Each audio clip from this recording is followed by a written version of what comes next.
जिस तरीके से कंपटीशन है, आप कैसे देखते हैं? यहाँ कस्तूरबा नगर में हम खड़े हैं, यहाँ अभिषेक दत्त हमारे कैंडिडेट हैं। हर जगह कांग्रेस पार्टी मजबूती से चुनाव लड़ रही है और हम चुनाव लड़ रहे हैं जनता को ये पूछते हुए कि 10 साल से भाजपा की सरकार केंद्र में है और 10-11 साल से आपकी सरकार दिल्ली में है। दोनों पार्टियों सरकारों ने सिर्फ आरोप प्रत्यारोप किया है, एक दूसरे को नीचा दिखाने का काम किया है और अपनी जिम्मेदारी से पल्ला झाड़ा है। महंगाई, प्रदूषण, सफाई, रोजगार, बेरोजगारी, इस पर ध्यान नहीं दिया। कांग्रेस ने एक पॉजिटिव एजेंडा रखा है, एक सकारात्मक रुख रखा है और कांग्रेस से बेहतर विकल्प है। कांग्रेस की सरकारों में काम हुए थे तो मुझे पूरा विश्वास है इस बार हमारा प्रदर्शन बहुत अच्छा रहेगा। अभिषेक भारी मत से जीतकर जाएंगे और कांग्रेस पार्टी को लोग पसंद कर रहे हैं, ऐसा मुझे दिख रहा है। सचिन सर, जिस तरीके से पानी के ऊपर जो राजनीति करी जा रही है, अमोनिया और की बात करी जा रही है, दिल्ली हरियाणा में जो भाई, हरियाणा में सरकार बीजेपी की, पंजाब में सरकार आम आदमी पार्टी की, दिल्ली में दोनों सरकारें हैं भाजपा और आप।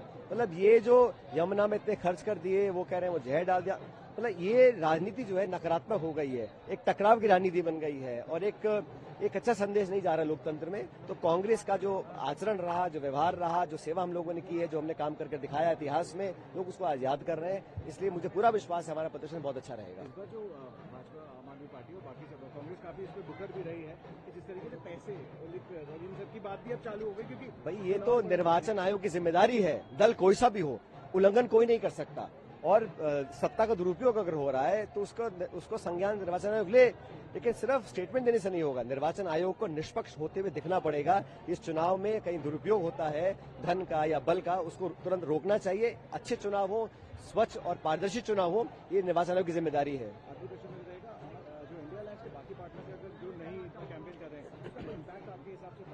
कि दिल्ली में जिन पार्टियों का अस्तित्व है वो चुनाव लड़ रहे हैं, बाकी सब किसी के लिए वोट मांग सकते हैं, लेकिन इंडिया गठबंधन का जो हम लोगों ने संयोजन किया था वो एक राष्ट्रीय परिप्रेक्ष्य में किया था। वो गठबंधन पहले भी मजबूत था, आज मजबूत है।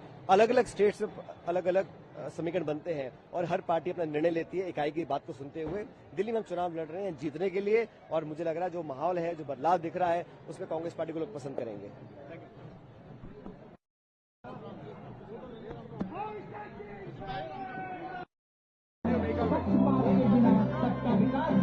मेरा काम ही मेरी पहचान है, मेरा काम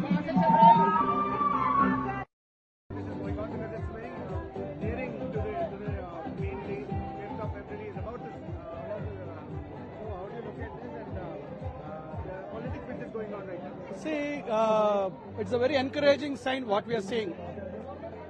I had already mentioned earlier during the nomination day that we have a chance here and Congress is going to open the account from Kasturba Nagar.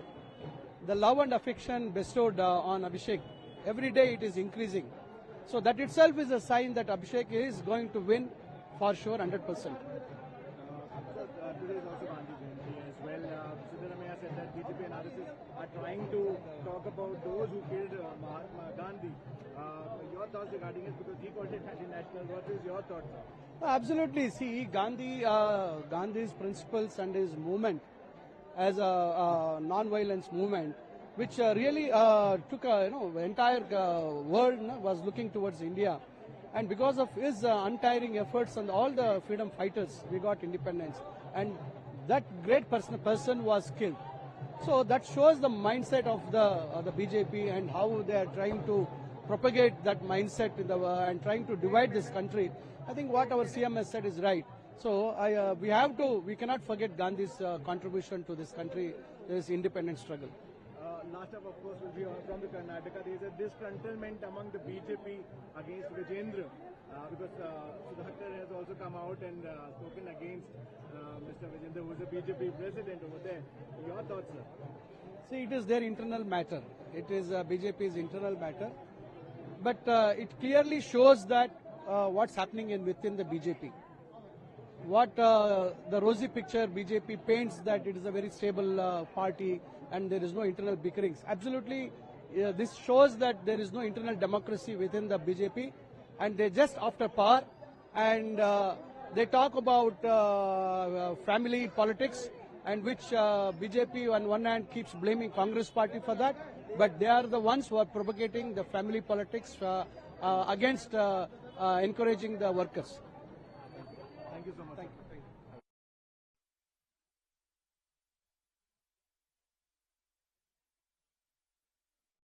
कुछ दिन बचे हैं चुनाव के लिए और आज हमने देखा आपने कहीं सचिन पायलट भी आए, अभी तक का कैंपेन कैसे चला? देखिए, जो 13 साल की ईमानदारी कोई जनप्रतिनिधि या जो जनप्रतिनिधि बनना चाहता है वो इसलिए करता है कि उसको प्यार और आशीर्वाद मिले। मैंने हमेशा इस बात को कहा है कि राजनीति में पैसा कमाना बहुत आसान है, परंतु प्यार और सम्मान कमाना बहुत मुश्किल है। उसके लिए आपको लगन चाहिए, आपके अंदर एक मेहनत करने की भावना चाहिए, और मुझे लगता है 13 साल में मैंने अपने एरिया में केवल प्यार और सम्मान कमाया और आज वो रिजल्ट मुझे दिखाई दे रहा है। जिस तरीके से पानी के ऊपर इस बार दिल्ली की सियासत चल रही है और इस बार इलेक्शन में ये एक बहुत बड़ा मुद्दा बना है, अमोनिया की बात करें, अब इलेक्शन कमीशन ने केजरीवाल से पूछा है कि ये जो आप रिप्लाई दें कि ये जो डिसएनिमिटी करने की कोशिश कर रहे हैं, अमोनिया की बात अलग है, मगर उसके बीच में 2 राज्यों की लड़ाई भी आप कराने की देखिए, इलेक्शन कमीशन ने उनसे जवाब मांगा। देखिए, दिल्ली के लोग बहुत समझदार हैं, दिल्ली के लोगों का दिल बहुत बड़ा है। दिल्ली के लोगों ने अरविंद केजरीवाल जी को 3 बार लगातार पूर्ण बहुमत की सरकार दी। वो इसलिए दी कि वो 11 साल के बाद अपनी एक रिपोर्ट कार्ड लेके लोगों के बीच में आएंगे। वो 11 साल बाद भी उसी तरीके से बात करते हैं, उनको लगता है 11 साल वो विपक्ष में थे। 11 साल अरविंद केजरीवाल जी ने दिल्ली की व्यवस्थाओं को सुधारने के लिए क्या कदम उठाए, इसका उनको प्रेस कॉन्फ्रेंस करना चाहिए। दिल्ली में एयर पोल्यूशन से लोग परेशान हैं, दिल्ली में टूटी हुई रोड, बहता हुआ सीवर, गंदे पानी से लोग परेशान हैं। दिल्ली में जितने भी मेडिकल सेंटर्स उन्होंने खोले आज आधे से ज्यादा बंद हो चुके हैं। जो केजरीवाल घर घर नल देने की बात करता था, केजरीवाल ने हर गली शराब का ठेका खोल दिया।